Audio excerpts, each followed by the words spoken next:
Microphone, there we go. Good morning, folks. It's time for us to begin our study of the book of Esther, or continue our study. It's a wonderful, beautiful day. I appreciate David teaching for me last week, and I asked him to get ready because in the end of March, we're going to have to go back to Texas to see the kids. One of the granddaughters is in a play. We've got to go watch her perform. So she's not the leading role, but she's I guess the next supporting actress. I'm not sure which way you would call that, but she's excited about us getting to do that and support our grandchildren. And I appreciate David doing a good job last week on that. As we look at Esther this morning, we'll look at chapter 5.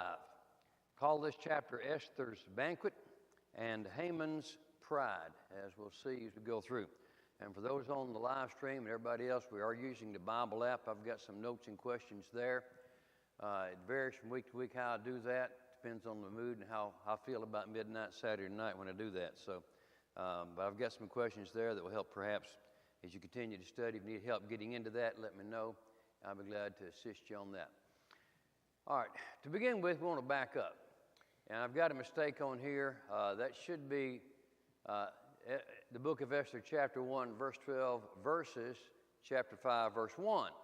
Because if you're looking for verse 11, we'll have some difficulty there, I think, because there's not but what? Yeah, there's 14 verses. It'll be all right. But anyway, it's the wrong verse there. But Vashti versus Esther. And as we open the book of Esther and begin reading in chapter 1, Ahasuerus has a feast. We've identified that feast as a time that he was raising funds from all the rich folks he could get in there, all the nobles and princes and everybody else in the kingdom that was important. The kingdom, if we can back up on the screen here, if I can hit the button right, the kingdom issued or went from Ethiopia and Egypt all the way to India, then back all the way over to Macedonia. He never conquered Greece, but he's planning to do just that.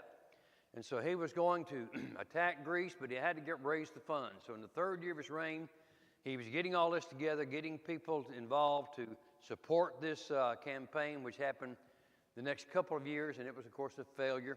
He had a gigantic navy and a gigantic army, and both were destroyed in the process. But while at this banquet, he invited the queen Vashti to come down and to display her beauty. Now, some have tried to decide that he was asking her to do a striptease based on a comment that somebody else made in passing, and so everybody took it as literal. It's better, easier to understand that he invited her to come down and wear her royal robes and wear her royal crown and demonstrate to all her royal beauty. But she refused the king's invitation. Now that risked her life. It also risked her position. She was demoted as queen, and over the process of time was later replaced by Esther. So in Esther chapter 5, Esther goes without invitation to the king. So beginning in chapter 5, verse 1, it came about on the third day that Esther put on her royal robes and stood in the inner court of the king's palace, in front of the king's rooms, and the king was sitting on his royal throne in the throne room opposite the entrance to the palace. Now, the problem here is Esther is uninvited. Now, to get the background for that, we back up again. In chapter 3, Haman is elevated to be kind of the head guy. So he is King Ahasuerus' right-hand man. He's more noble and more higher than all the other princes. He's the closest counselor to the king. But he has one problem. Mordecai, Esther's cousin, does not bow down when he walks by. Being as he was chief in this position, he requested, demanded, expected everyone to bow before him. Mordecai would not, and that bothered him greatly. So Haman goes to the king and says, here's what I want to do. There's a people, they don't follow your laws, they don't do it like you're supposed to, they're scattered throughout the empire, and it'd be a good thing to just get rid of them. Make an example out of them. And the king says, okay, here's your signet ring, do what you want to do. And so he planned, through the process of casting the pure, or the lots, that on the 13th day of the 12th month of the year, which would have been the 13th year of the king's reign, which is going to be 7 years or so after Esther is made queen. So he determines that in the first month of the year, and so it's going to be the 12th month of the year, which on our calendar this year, the feast that celebrates this event is on March 16th and 17th, the Feast of Purim. Now, you may not find that on your holiday calendar, but that's when it's going to be. It's a month before Passover. Now, the news comes out to all of Susa and then throughout the empire on the day before the Passover feast. Mordecai goes into immense grief. Esther kind of finally figures out what the trouble is. And in chapter 4, Mordecai says, Esther, you got to go to the king to stop this. And Esther says, he hasn't called me in a month.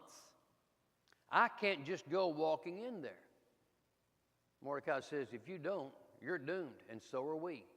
But if God decides to save us, he'll do it somehow else. But it's your job and your position, you can do this. So Esther asks, you get all the Jews in Susa and fast for 3 days. I and my maidens will fast for 3 days. Now, nothing is said here about fasting and praying, but we're going to assume that they spent that time not just going without food, but they were praying. They were spending some time in close devotion to God, not working to prepare meals so that they could present their supplication to God. Now, if we say, and I'll just use Friday, for example, as the beginning of this period of fasting. So this is Friday morning. Esther finds out the deal. She makes the request of Mordecai. Everybody start fasting. So around noon, they begin to fast. On the third day, which is today, Esther goes to the king. And she is probably a little bit concerned. Excuse me. Susa was the summer palace for the Assyrians or the Persians. They also had another palace in Persepolis. And in Persepolis, there are two, they're called bas reliefs. We would call them pictures carved on the stone walls of the emperor or the king sitting on his throne, holding in his hand a very long scepter. If you come before the king unannounced, unrequested, unallowed, if I can use that term, and the king wants to admit you, he will extend the scepter toward you. And you are to come forward and touch, or some translate that, kiss the tip of the scepter. If he does not extend that scepter, in these reliefs or these pictures, there is a guy behind him with a big axe. So you'll either get the scepter or the axe if you come in before the king unsummoned, uninvited. So Esther, go to the king. He ain't called me for a month. Go to the king. Okay. Now look at what she's got to face. She's got to face either the scepter or the axe. And understanding how Ahasuerus dealt with Vashti in chapter 1, and how he dealt with others over the course of his reign thus far. We kind of touched on this a few weeks ago. During this campaign against Greece, Ahasuerus had gone for the winter to Sardis, away from the battle, away from the fighting. He left his generals to handle that. While he was there, he attempted to have an affair with his sister-in-law, his brother's wife. She rejected him. Then he had an affair with her daughter, his niece. And in that affair, during that time, his other wife, one of his wives, Amestris, had sent him a beautiful robe. And when he went to see this girl he was having the affair with, Artania, she requested that he give her that robe. And Ahasuerus made a mistake. She said, I have a request. He said, up to half of my kingdom I want that robe. Well, can I give you something else? No, I want that robe. Well, I can give, no, I want that robe. And he grudgingly gave her that robe. Now, a mistress heard about it, and she thought that the girl's mother had set her up to that. So she requested the mother and had her, what's the right word here? Physically mutilated and sent her back to her husband. He got mad, was going to run off to the north to where he came from, and he was going to get his army together and come back and attack Xerxes. Ahasuerus, he sent his armies out, had him and his sons and his army obliterated. So this guy was not all Mr. Nice Guy. We sometimes get that picture reading through here, but he was a very cruel king. Also, he had a good side. So, verse 1 again, it came about on the third day of the fast. You stick that word in there. So that would have been, if they started on Friday, that would have been Sunday when they did this, but I'm just picking dates out of the calendar, that Esther put on her royal robes. She put on her fanciest clothes, her queenly garments. She stood in the inner court of the king's palace in front of the king's rooms, and the king was sitting on a royal throne in the throne room opposite the entrance to the palace. So you've got a gigantic court surrounded with a colonnade, and those who had requests for the king sat out there in that giant area. And a person like Haman would go out and ask them to come in and make their supplication to the king. So you can sit out there without any problem. But then there was a secondary chamber, because you got the waiting room out there. Y'all are familiar with that? Then you go to the examination room, and then the nurse says, the doctor will be with you in just a minute. Yeah, right. I don't think the doctors have clocks. I don't understand it. But anyway, we understand it. So you get this big waiting room, then you've got this next chamber, but from the king's throne, he could see into that chamber. And she didn't come to the waiting room, nor to that secondary chamber. She came to the door of the throne room, dressed in her royal robes. She had on her queen's crown, turban ornately decorated. She was all dressed up, and she stands in the door where the king can see her. So here's the king with his long scepter, and here's the guy behind him with an axe. And you can see the guy in your imagination tightening his grip on the handle, knowing he may have to use it until the king extends that scepter. And Esther, in her grace and beauty, marches through all the courtiers that were there, all the counselors who had been assembled, all those who had been working on today's discussion. I just imagine all was quiet when she marched in and walked up and touched or kissed the tip of the scepter. So the third day of the fast, in her royal robes, she stood in that court with the king on the throne. Verse 2. When the king saw Esther the queen standing in the court, she obtained favor in his sight, and the king extended to Esther the golden scepter which was in his hand. So Esther came near and touched the scepter. This is the first time in the book that Esther is called queen. Esther the queen. Now we assume that in chapter 2 when she takes that position, but there the word queen is not used. There's a banquet made for Esther, but nothing is said about her being queen. We assume that she is, but notice from here on how the term is used regarding her. So here for 4 or 5 years she has been the queen, but in the book she has not been named that. She's standing. She obtained his favor. The scepter is extended, and she came near. Now I want to make a big switch. Put a pin right there in Esther and go to all the pictures painted in the New Testament. I'll give you a minute to shift your brains. You ask, where am I going?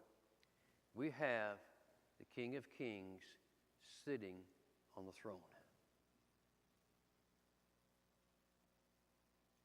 He does not have a scepter. He has a nail-scarred hand. There's no one with an axe behind him. There's nothing but a room full of grace. You don't have to put on any royal robes. You come exactly like you're dressed. And when you come into that chamber to the king, there's no question, will he accept me or not? The arms are opened wide. All you have to do is come in. It's that simple.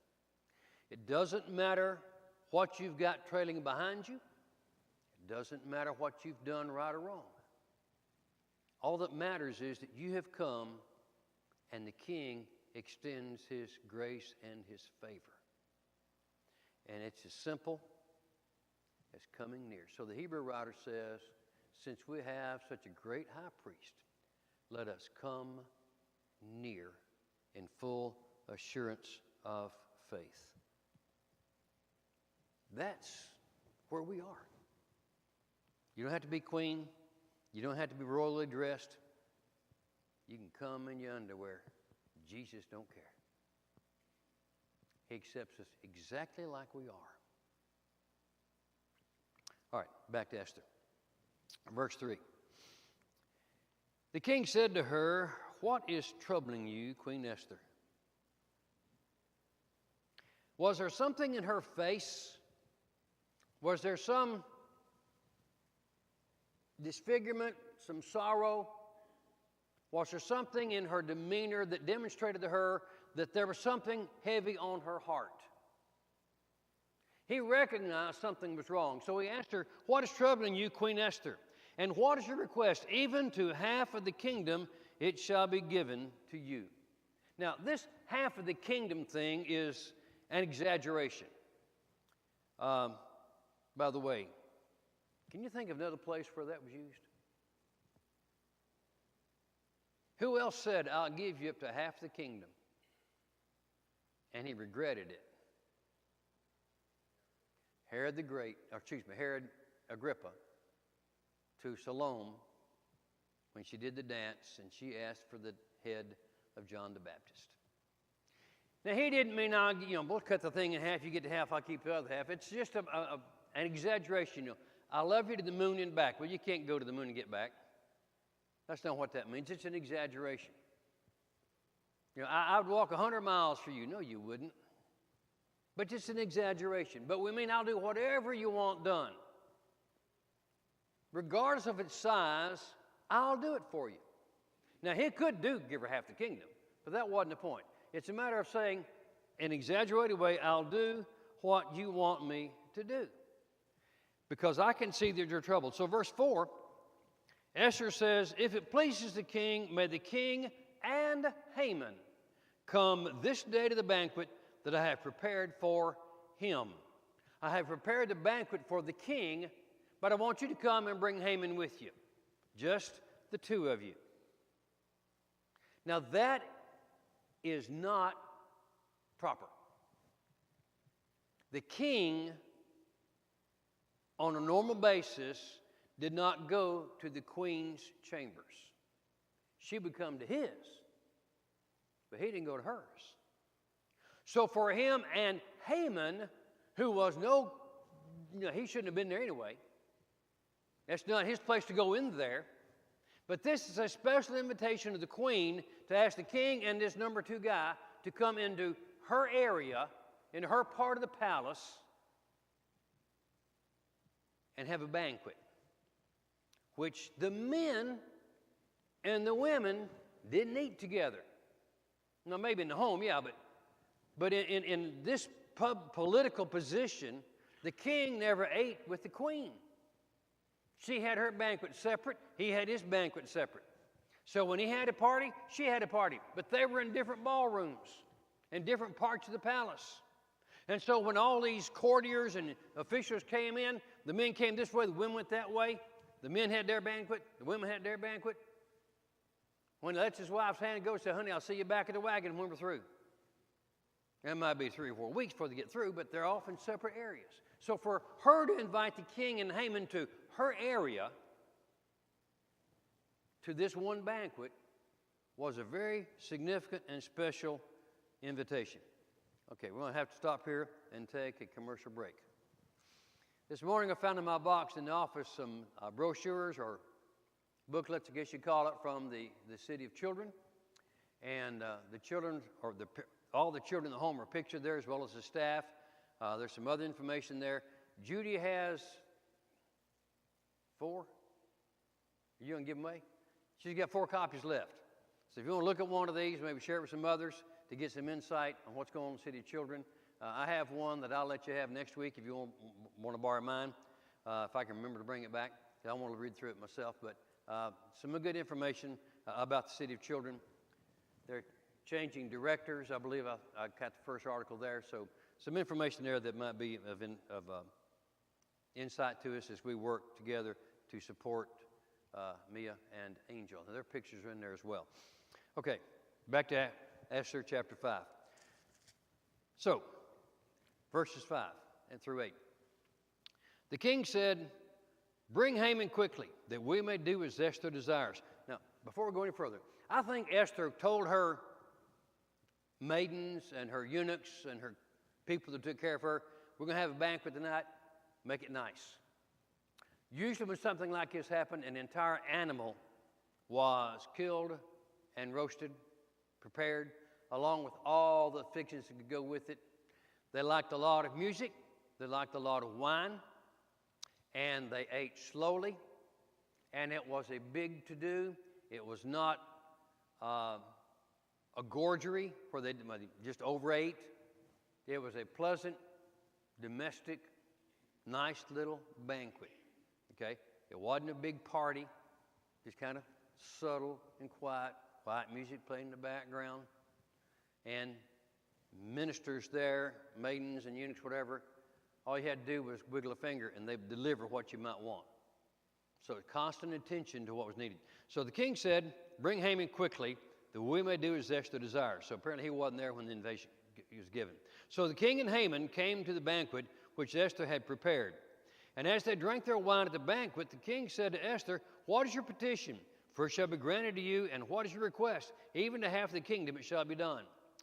And Esther replied, my petition and my request is, if I have found favor in the sight of the king, and if it pleases the king to grant my petition, to do what I request, may the king and Haman come to the banquet, which I will prepare for them, and tomorrow I'll do as the king says. I'll tell you what my petition is. Tomorrow I'll tell you my request. Tomorrow I'll explain what's troubling me. Now, this gives the king something to think about. What's going on? What's troubling Esther? He's got all night to consider. Something is happening, and she's not telling me yet. On the other hand, Haman is saying, man, ain't I something? I got invited to the queen's banquet. We're going to get into that in just a second. So Esther has these 2 banquets planned, these 2 things prepared.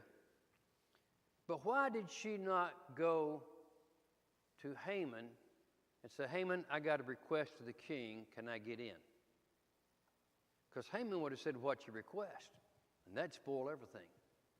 So she had to go the other route and challenge the scepter and the axe. Verse 9. Haman went out that day glad and pleased of heart.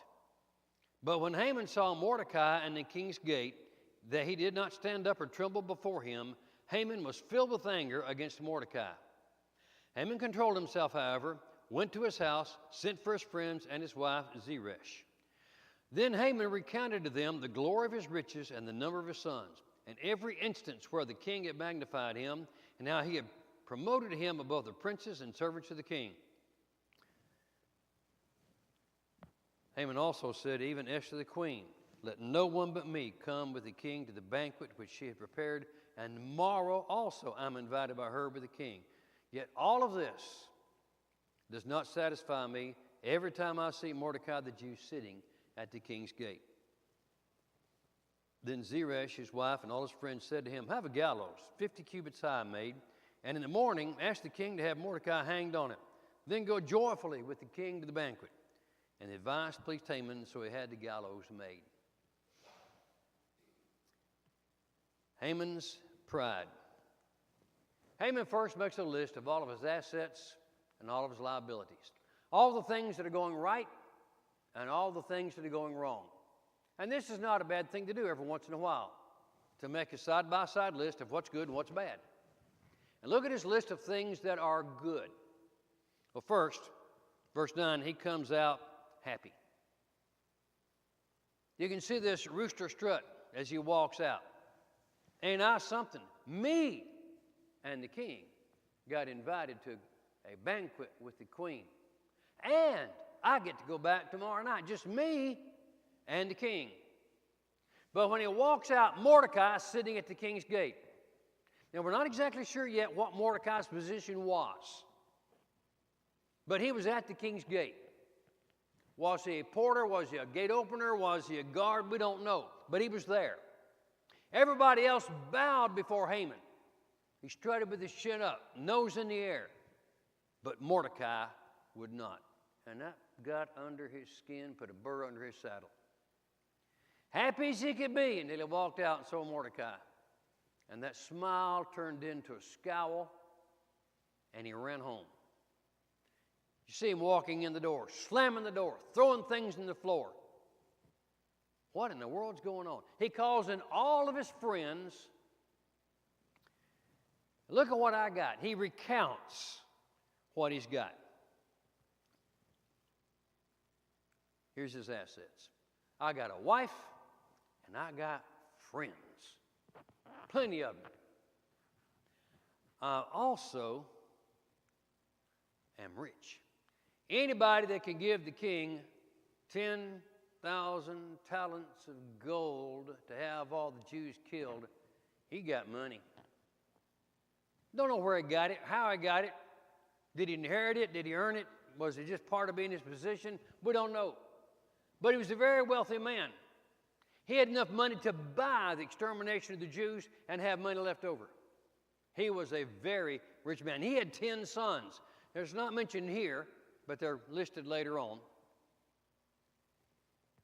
And for the Persians, the number of sons was a big status symbol. In fact, there is a note elsewhere by Herodotus that the king of Persia will give a special present to the person in his court who had the most sons. Having the number of sons was a symbol of power and of strength, not of fatherhood, but of power and strength. They viewed it kind of weirdly, like we might, or different than we would, but that's how. Well, I got 10 sons. And the king has magnified me over everybody else. I am the number 2 guy in the kingdom. I've got his signet ring on my hand. I can write a letter and have it accomplished, and the king doesn't care. I am in charge. Only me was invited to banquet with the queen. And we get to do it again tomorrow night. Now look at Haman's pride swelling up. How many times have we done something similar? But then he's got the liability. Mordecai does not bow before me. Everybody else kneels before me, but not that one guy. Now, you look at what he's got and you're thinking, why you let one person bug you like that? That's kind of ridiculous. Yeah. How many of us do the same thing?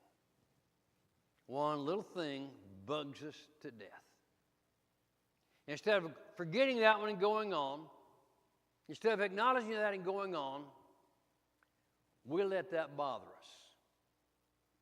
You see it in church a lot. She said something I don't like. He said something I don't like. He did something I don't like. he didn't do something I wish he had, or whatever the case might be.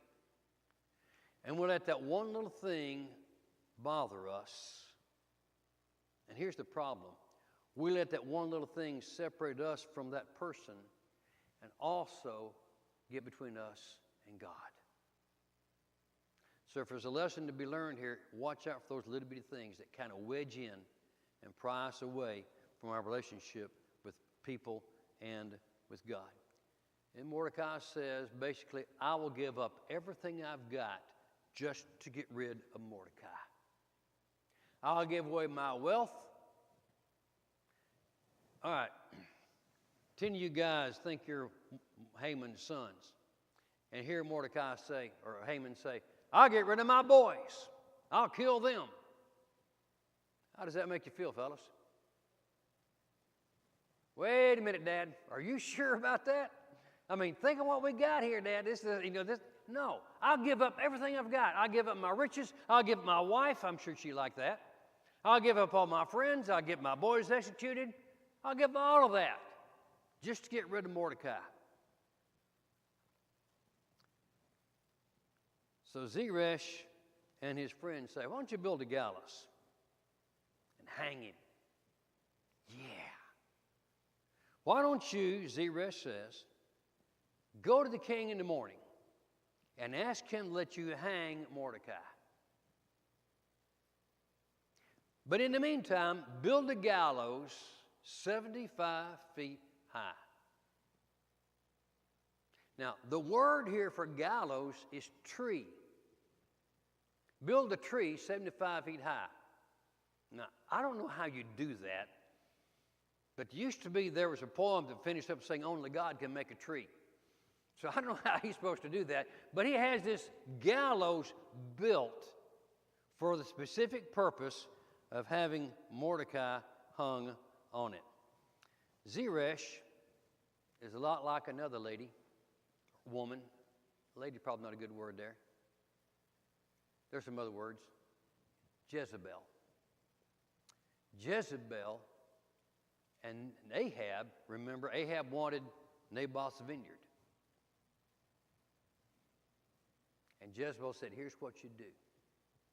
Here's how we're going to take care of this. So Zeresh is a lot like old Ahab. Bud, do you have a question?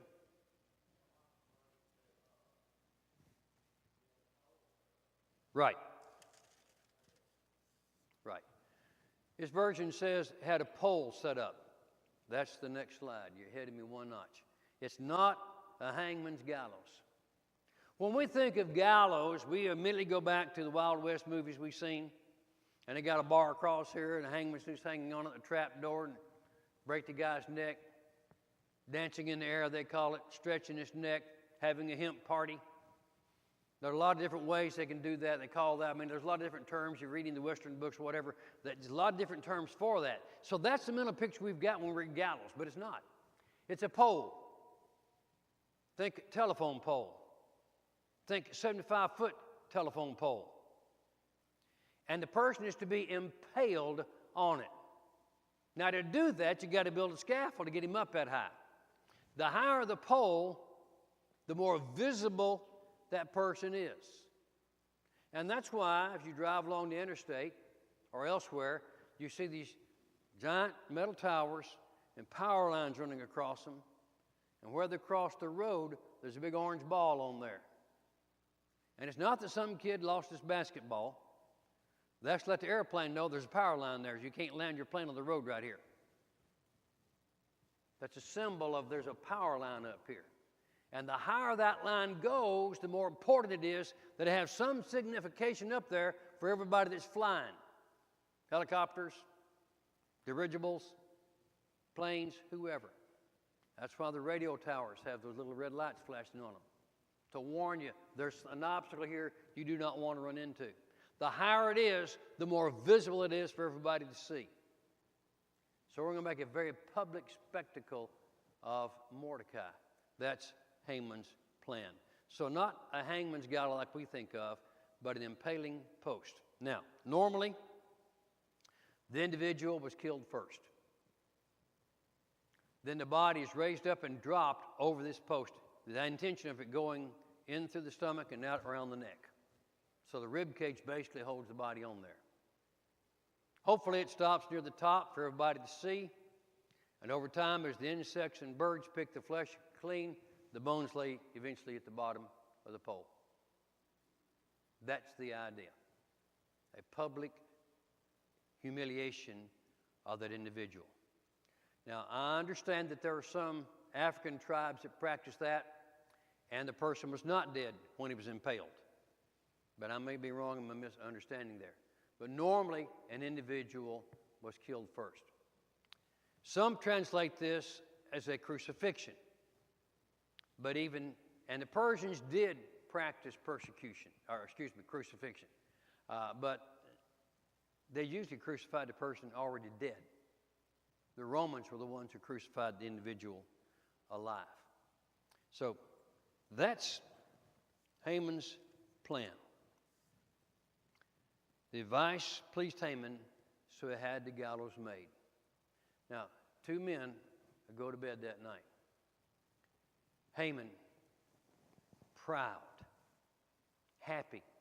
I got a plan to eliminate that problem. Ahasuerus, something's wrong with the queen. Something's troubling her. One man sleeping peacefully, knowing that in the morning he would have his revenge. One man's tossing and turning because he knows something just ain't right. And that, I hope, sets the stage for next week. How big or how little was Haman? How really important was he? Have you seen someone like Haman who thought they were something when they weren't? Who felt they were bigger than they really were? Who let their position of power or their wealth or whatever go to their heads and make them more important to themselves than they really were? Maybe we have done the same thing over the course of our time. Do we spend more time counting our troubles or counting our blessings? There is a song somewhere in our songbook, Count Your Many Blessings. If you spend time counting your blessings, you won't even think about the troubles. And somebody told me one time, said, if we should take a group of people, said, take this group right here. Everybody take a sheet of paper. Write your biggest troubles down on the sheet of paper. Wad it loosely and throw it in the pile. Now everybody go pick out one. Pick any one you want. Every one of us will get our paper. Because you don't want my troubles. I don't want yours. I'm happy with what I got. Yours are bigger than what I want to deal with. The issues that are in your life, I don't want in my life. And you feel the same way about me, and that's okay. But the biggest problem is we spend too much time worrying about our troubles. Mordecai. Instead of looking at our blessings and choosing to be happy with what we've got. So Paul says, I've learned in whatever state I'm in to be content. Content with what God has given me. Now, there's another song in the songbook, and I haven't seen it. I don't think it's in ours. I haven't seen it in the songbook for a long time. There shall be showers of blessings.